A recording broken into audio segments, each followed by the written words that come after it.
بسم اللہ الرحمن الرحیم الحمد للہ رب العالمین والصلاة والسلام علی اشرف الانبیاء والمرسلین وعلی آلہ واصحابہ اجمعین اما بعد اعوذ باللہ من الشیطان الرجیم بسم اللہ الرحمن الرحیم ولو ارادوا الخروج لأعدوا له عدة ولكن كره الله بعاثهم فثبطهم وقيل اقعدوا مع القاعدين صدق اللہ مولانا العظیم۔ محترم و معزز میرے دینی بھائیوں، دوستوں اور بزرگوں،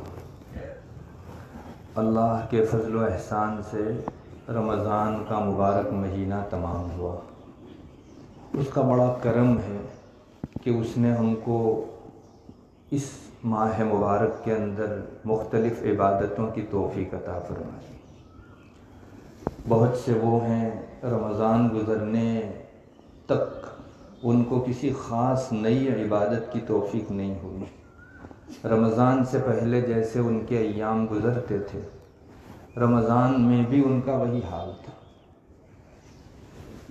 اگر آپ کمپیئر کریں گے، تقابل کریں گے، تب معلوم ہوگا کہ اللہ نے ایک مہینے کی عبادتوں کو دے کر کتنا بڑا احسان کیا ہے ہم لوگوں پر۔ الحمدللہ سب پر رمضان گزرا، لیکن ہر ایک کے دل میں ایک سوال ہوتا ہے کہ میرا رمضان کامیاب گیا یا نہیں۔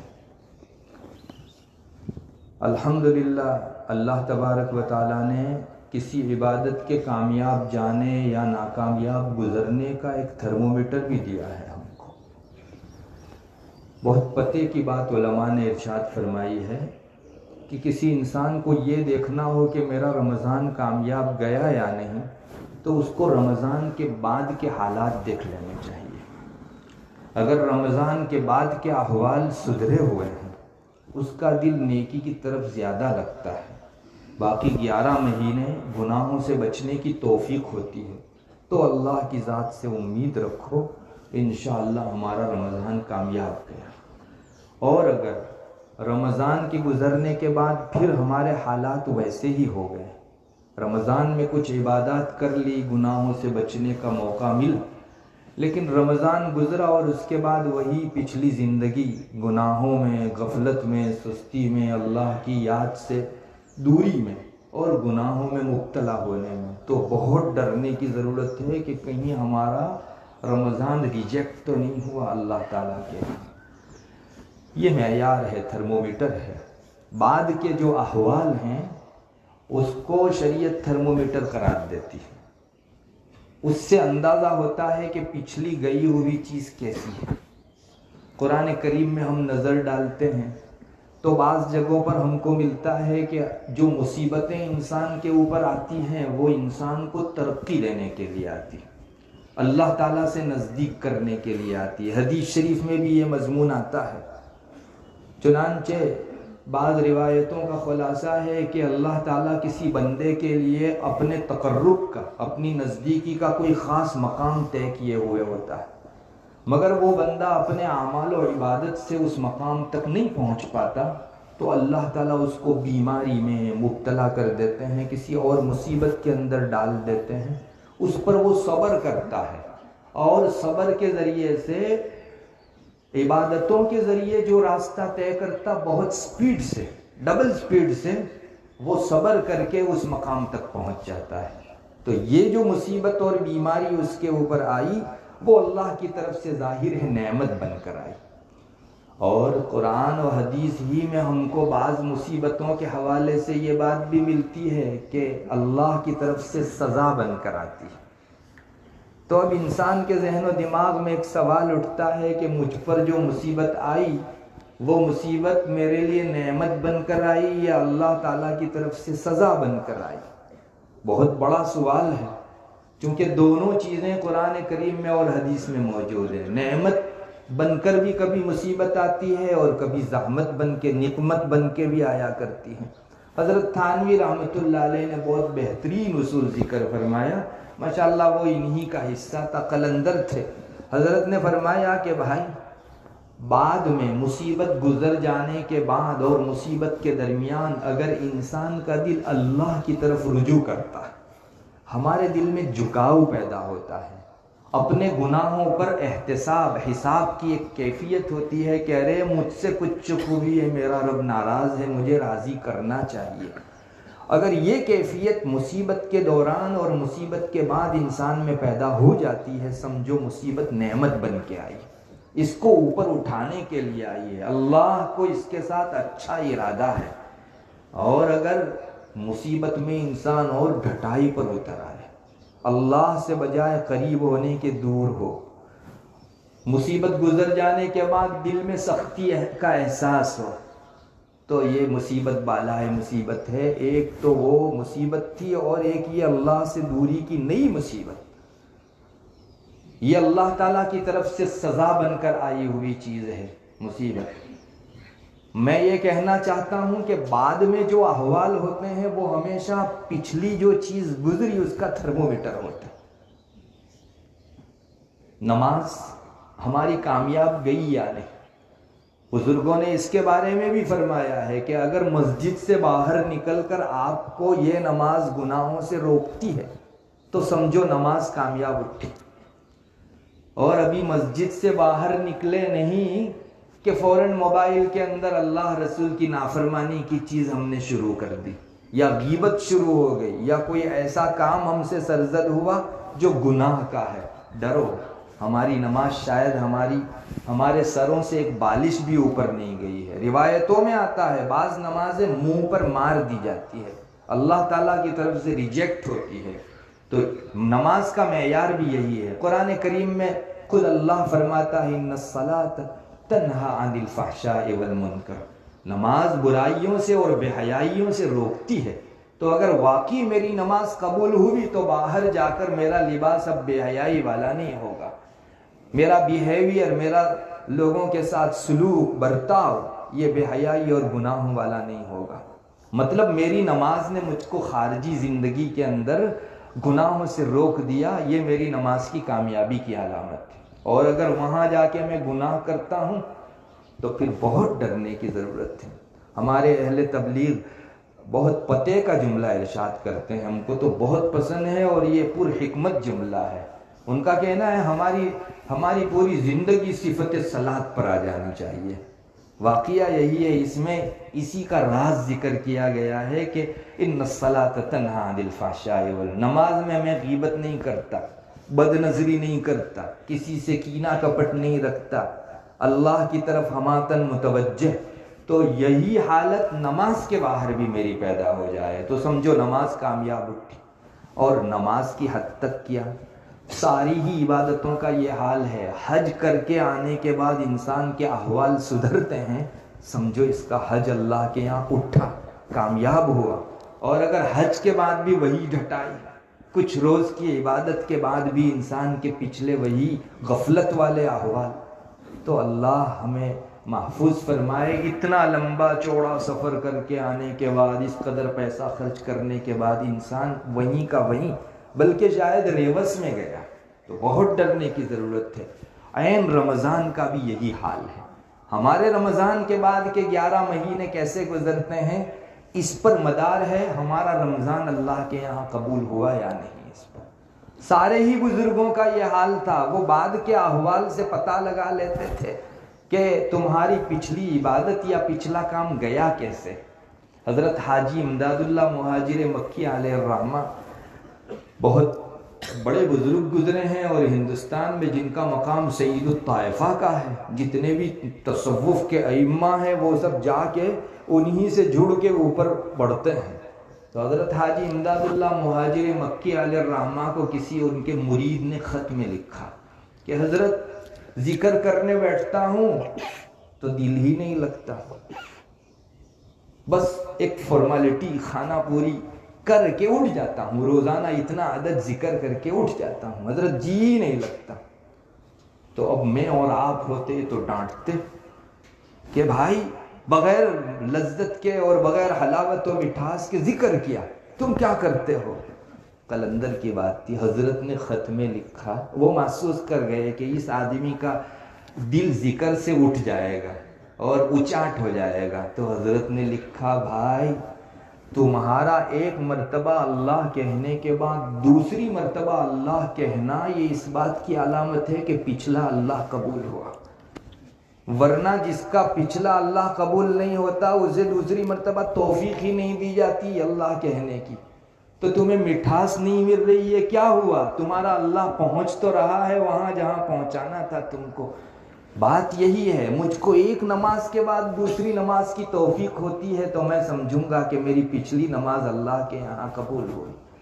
میرے رمضان کے گزرنے کے بعد اسی مہینے جیسی کاربن کاپی دوسرے 11 مہینے بنتے ہیں، یعنی عبادت کی توفیق، گناہوں سے پرہیز، تو مجھے انشاءاللہ اللہ کی ذات سے امید رکھنی چاہیے۔ حق اور استحقاق کچھ نہیں ہے، لیکن ایک امید کی چیز ہے کہ انشاءاللہ رمضان میرا اللہ تبارک و تعالیٰ کے یہاں کامیاب گیا۔ یہ تھرمومیٹر ہے۔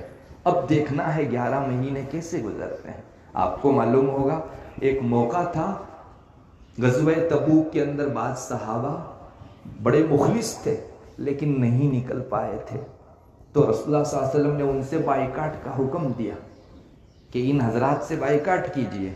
ایک جماعت تو وہ تھی جو خالی پلی آزار کرتی تھی، کچھ نہیں، ان کو نکلنا نہیں تھا، بعد میں آ کر پہلے سے اللہ تعالیٰ نے کہہ دیا کہ یہ محمد تم ابھی جاؤ گے نہیں کہ مگر کے آنسو رونے آ جائیں گے کہ ہم سے ایسا ہوا ویسا ہوا۔ اور ایک جماعت تو بالکل کھلم کھلا تھی، ایک جماعت مخلص صحابہ کی تھی، تو انہوں نے بڑی توبہ کی، روئے دھوئے۔ ان کے بارے میں قرآن کریم ذکر کرتا ہے وَقُلْ اعْمَلُوا فَسَيَرَى اللَّهُ عَمَلَكُمْ وَرَسُولُهُ وَالْمُؤْمِنُونَ۔ وہ کہتے تھے حضرت ہم نے توبہ کر لی، اب تو قبول کر لیجئے، ہم سے تعلق قائم فرما لیجئے۔ اللہ نے فرمایا ابھی نہیں، تمہارے بعد کے احوال ہم دیکھیں گے۔ وَقُلْ اعْمَلُوا، عمل کیے جاؤ، ہم تمہارے عمل پر واچ رکھیں گے۔ فَسَيَرَى اللَّهُ عَمَلَكُمْ وَرَسُولُهُ وَالْمُؤْمِنُونَ، اللہ کی بھی واچ رہے گی، رسول بھی دیکھیں گے، اور مومنوں کی بھی مستقل نگرانی رہے گی کہ تم کرتے کیا ہو۔ دیکھو توبہ قبول ہوئی یا نہیں ہوئی فوراً نہیں کہہ دیا گیا کہ قبول، تمہارے بعد کے احوال بتائیں گے کہ تمہاری نماز، تمہاری توبہ اور تم جو رسول کے پاس عذر پیش کرتے ہو وہ قابل قبول ہے یا نہیں۔ خلاصہ اتنا کہ شریعت بعد میں بہت دیکھتی ہے کہ آپ کا گزشتہ قبول ہوا یا نہیں۔ ویسے ساری عبادتوں کے اندر صرف عبادت مقصود نہیں ہے، وہ بھی مقصود ہے، ایک بہت اچھی سمجھ لینے کی بات ہے۔ عبادت کا یہ ظاہری ڈھانچہ بھی مقصود ہے، لیکن ہم ایک غلط چیز سمجھے ہوئے ہیں کہ یہ ڈھانچہ ہی مقصود ہے، جی نہیں، اس کے ساتھ ساتھ اس کا نتیجہ بھی مقصود ہے۔ نماز کے لیے جب باری آئی قرآن نے کہا وَأَقِمِ الصَّلَاةَ لِذِكْرِ، وَأَقِمِ الصَّلَاةَ لِذِكْرِ، نماز قائم کرو میری یاد تمہارے دلوں کے اندر تازہ ہو جائے اس کے لیے۔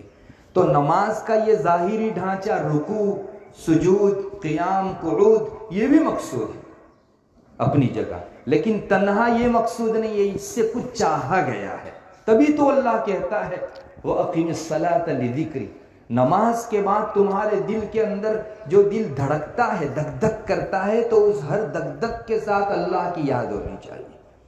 تمہاری زندگی سر تا سر میری یاد بن جائے، زبان سے اللہ اللہ کرو نہ کرو، دل سے ایک مرتبہ میرا رب دیکھ رہا ہے، مجھے حساب دینا ہے، مجھے رب کے پاس کھڑا رہنا ہے، یہ کیفیت ہو جانی چاہیے۔ اس کو کہتے ہیں ذکر قلبی، اور یہ ذکر لسانی سے بڑھا ہوا، زبان سے جو ذکر کیا جاتا ہے اس سے بھی بڑی چیز۔ بلکہ بعض بزرگوں نے تو فرمایا کہ زبانی اللہ اللہ کروانے کا مقصد یہ ہے کہ ہمارے دل کی ہر سانس کے ساتھ اللہ جو ہے وہ شامل ہو جائے، یہ بہت بڑا مقصود ہے۔ ذکر لسانی بھی مطلوب ہے اور دل کا ذکر بھی مطلوب ہے۔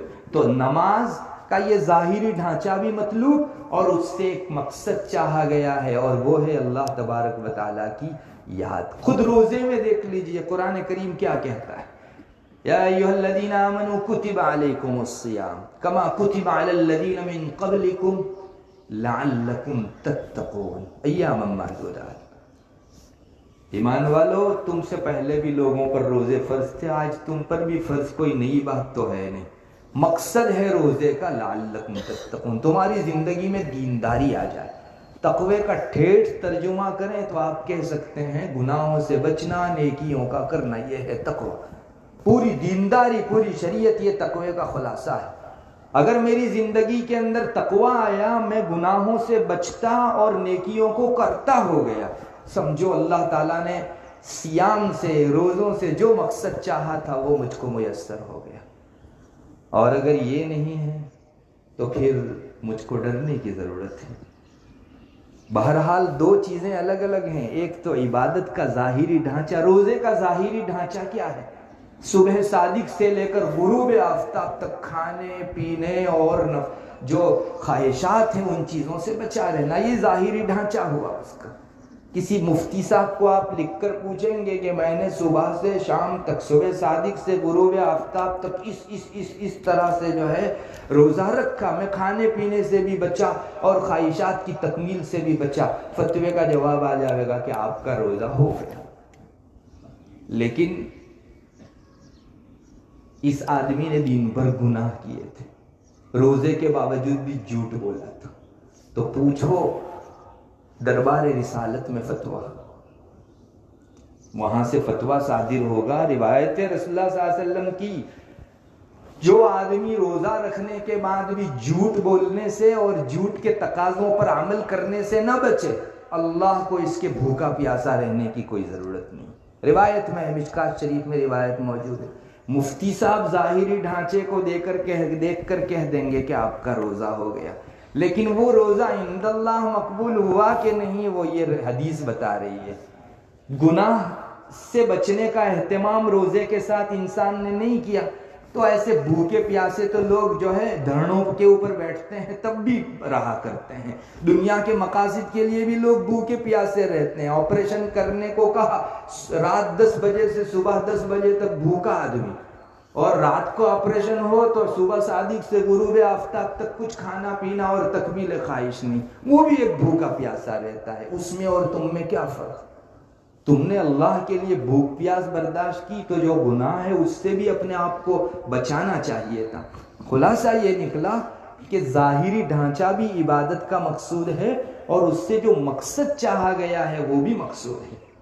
یہاں غلطی یہ ہو جاتی ہے بعض مرتبہ، آج ٹیکنالوجی کا دور ہے، نیٹ کے اوپر بہت الا بلا چیزیں آتی رہتی ہیں، بعض ذکر کرتے ہیں فلاں ڈاکٹر صاحب نے بتایا کہ نماز ایک ایسی ورزش ہے کہ دنیا میں اس یوگا کا کوئی جو ہے دوسرا بدل نہیں ہے۔ اب اس کو تو یوگا کا نام دیا جانے لگا ہے، اور مسلمان کی ذہنیت یہ ہو گئی ہے کہ نماز یعنی ورزش کی ایک چیز۔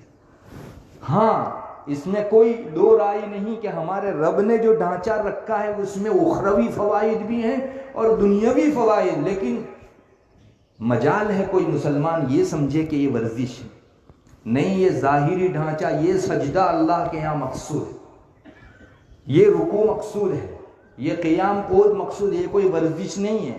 ہاں، ضمنی طور پر اس کو فائدہ بدن کا حاصل ہو جاتا ہو، یہ ایک طبعی چیز ہے۔ نماز کا مقصد ہرگز فٹنس نہیں ہے۔ روزے کے بارے میں رسول اللہ صلی اللہ علیہ وسلم نے فرمایا الصوم زکات البدن، روزہ جو ہے وہ بدن کی زکات ہے۔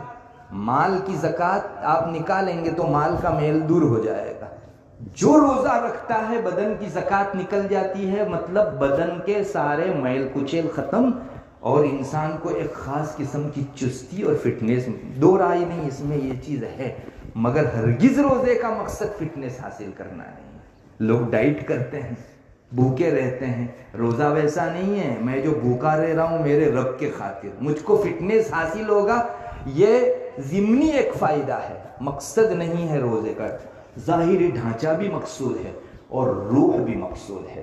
ہم لوگ اصل میں روح کو بھی کچھ نہیں سمجھتے، بس ایک آئے نماز پڑھ لی، فارمیلٹی ختم ہو گئی ہماری اور چل دیے ہم۔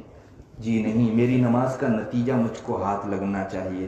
دونوں چیزیں بیک وقت، ایک تو عبادت کا ظاہری ڈھانچہ بھی مجھے ملے اور عبادت کی روح بھی مجھ کو ملے، ورنہ ظاہری ڈھانچہ یہی کل فی الکل نہیں ہے۔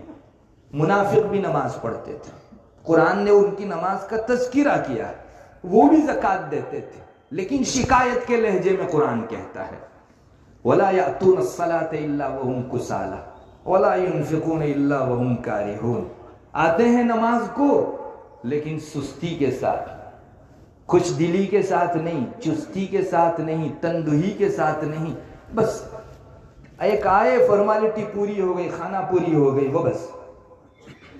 ولا ينفقون، وہ بھی خرچ کرتے تھے لیکن زبردستی. ایسا معلوم ہو رہا ہے کہ جس کو ہم گجراتی میں کہتے ہیں پرانے خرچ کرتے ہیں، پیچھے سے کوئی مار رہا ہے اور چاہی نہ چاہی کچھ پیسے نکالے، اللہ کے راستے میں نہیں نکالے تو صدقے وہ بھی دیتے تھے منافق، لیکن اللہ کے یہاں ریجیکٹ ہے ان کی. کیوں؟ ظاہری ڈھانچہ موجود ہے نماز کا، لیکن اس کے باوجود بھی اللہ شکایت کرتا ہے کہ کوئی نماز ہوئی ہے. میرے بھائیوں، میں آپ سے کہوں گا، ہم لوگوں کے درمیان یہ چیز بڑی پائی جا رہی ہے کہ ہم لوگ صرف ڈھانچے کو مقصود سمجھتے ہیں، جبکہ دونوں چیزیں پوری مقصود ہے. ڈھانچہ بھی مقصود ہے اور ساتھ ساتھ میں روح بھی مقصود ہے. ایک مرتبہ ایسا ہی مجمع تھا، آج عید کا بہت بڑا مجمع ہے، جمعہ کا ایک مرتبہ مجمع تھا. حضرت سہل تستری کھڑے ہوئے اور انہوں نے دیکھا پورے مجمع کی طرف اور فرمایا اہل لا الہ الا اللہ کثیرون وَأَمَّا الْمُخْلِصُونَ فَهُمْ قَلِيلُونَ. لا الہ الا اللہ کے قائلین تو بہت ہیں، ان میں سے کوئی بھی ایسا نہیں ہے جو قائل نہ ہو لا الہ الا اللہ کا، لیکن دلوں میں جن کے لا الہ الا اللہ اترا ہے ایسے لوگ تو ڈھونڈو تو انگلیوں پر گنے جا سکے اتنے ملے. تو سارے لوگ جو ہے وہ کوئی دل میں روح لیے ہوئے نہیں ہے، صرف ظاہری لا الہ الا اللہ حاصل ہے ان کو، دل ان کے لا الہ الا اللہ کے پیغام یعنی اخلاص سے خالی ہے. تو یہ چیز ہے، حدیث شریف میں بھی آتا ہے، مشکات شریف میں روایت موجود ہے، رسول اللہ صلی اللہ علیہ وسلم نے فرمایا کہ تم 100 سواریاں ایک ایک کر کے اپنے پاس سے گزارو گے لیکن ایک بھی چوپایا سواری کے قابل نہیں ہوگا. 100 گھوڑے تم نے گزارے لیکن ایک بھی جو ہے جس پر سوار ہو سکو ایسا نہیں ہے. کیا مطلب؟ علماء نے فرمایا ہے اس کا مطلب یہ ہے کہ 100 آدمیوں کو دیکھیں گے لیکن دینداری کے معیار پر ایک بھی پورا نہیں اترے گا. یہ باقاعدہ جو ہے ہمارے علماء نے اس حدیث شریف کی تشریح کی ہے. خلاصہ یہی نکلا کہ عبادت کے ظاہری ڈھانچے کے ساتھ ساتھ ہماری روح بھی مقصود ہے. اب لوگ صرف ظاہری ڈھانچے کو مقصد سمجھتے ہیں. دیکھ لیجئے وہی کیفیت جو منافق کی حدیث شریف میں ذکر کی ہے آج ہماری حالت بن گئی ہے. آدمی ایک تو بالکل آخری وقت میں نماز کے لیے آتا ہے اور آ کر وضو کرتا ہے، نماز کھڑی ہو گئی، ابھی بھی دیکھتا ہے کہ امام صاحب ابھی رکوع میں نہیں گئے ہیں، میری رکعت تو مل جائے گی. تو وہ جو 2-4 گھڑی ہوتی ہے اس میں اپنے ضروری کام فون پر کر لیتا. پھر جو ہی امام صاحب رکوع سے اٹھیں گے ایسا اندیشہ محسوس ہوا، موبائل بند کر کے ڈائریکٹ نماز میں جوائنٹ ہو گیا.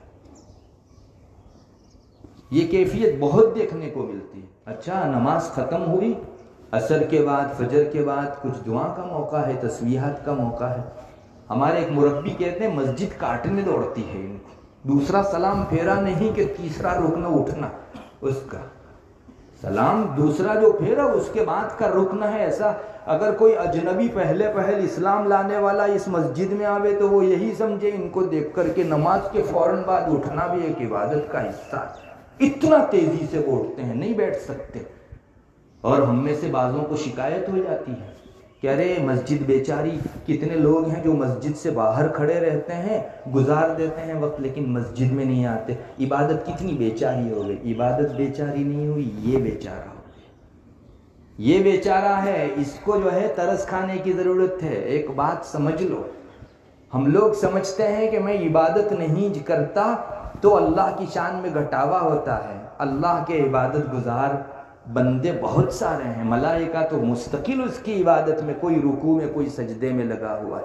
میری خوش قسمتی ہے کہ میں آ کر رب کے حضور ماتھا ٹیکتا ہوں، یہ میری خوش قسمتی ہے. باقی اللہ کی شان میرے سجدے سے بڑھتی نہیں ہے اور میرا سجدہ نہ کرنے سے گھٹتی نہیں ہے. آج ہم لوگوں کی زبان پر بھی یہ ہے کہ دین کتنا اجنبی ہو گیا اور کتنا زیادہ جو ہے بیچارہ ہو گیا، لوگ جو ہے دینداری کی طرف بڑھتے ہی نہیں ہیں. یہ اللہ کی طرف سے ریجیکٹ کرنا ہے. اس آدمی کا ماتھا قبول نہیں ہے ہم کو. یہ نہایت ہی دوسری ویژن سے دیکھنے کی ضرورت ہے. اس آدمی کو اللہ نے آنے نہیں دیا.